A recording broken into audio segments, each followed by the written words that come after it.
கொக்கோமெலன் வந்து பார்த்திங்கன்னா சூப்பராக வந்து குட்டீஸ்க்கு அட்ராக்ட் ஆகிடுதுங்க. அது ஏன்னே தெரியல. அந்த இன்ட்ரடக்ஷனில் வந்து அந்த பீ வந்து போகும் பார்த்தீங்களா, அது பார்த்த உடனே ரொம்ப சந்தோஷம். நான் வந்து காலையில் கொஞ்ச நேரம் நான் வந்து இப்போது பிரேக்ஃபாஸ்ட் பண்ணுற டைமில் வந்து பூந்தி போட்டு நான் உட்கார வச்சுட்டு இருக்கேன் தூரமாக. கொஞ்சம் நேரம் பார்ப்பாங்க, அதுக்கப்புறம் எழுந்து வந்துடுவான், போர் அடிச்சிடும். ஸோ என்னோடய கிச்சனில் இப்போ நான் ரொம்ப சிம்பிளான குக்கிங் எல்லாம் வந்து ஸ்டார்ட் பண்ணிட்டேன்.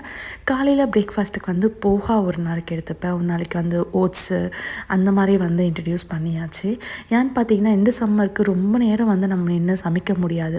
ஸோ லைட்டான ஃபுட்டு வந்து சமைச்சிக்கும் போது நம்மளுக்கு வந்து ஃப்ரூட்ஸ் எடுத்துக்கும் போது அது பேலன்ஸ்டாக வந்து கம்ப்ளீட் ஆகும். இன்றைக்கி வந்து போஹா வித் ஃப்ரூட்ஸ் தான் வந்து காலையில் பிரேக்ஃபாஸ்ட் வந்து எடுத்துக்கிட்டேன். இதே நான் குகனுக்குமே கொடுத்துடுவேன். அண்ட் இவ்வளோ நாளாக வந்து நான் கிரைண்டரில் வந்து மாவு போட்டுட்டு இருந்தேன். இப்போ மிக்சியில் வந்து பார்த்திங்கன்னா ஒரு 10 to 15 மினிட்ஸில் எனக்கு சீக்கிரமாக வந்து முடிஞ்சுது வேலை. ஸோ இந்த மாதிரி சின்ன சின்ன சேஞ்சஸ் பண்ணும்போது நம்மளுக்கு டிஃப்ரென்ஸ் வந்து தெரியும்.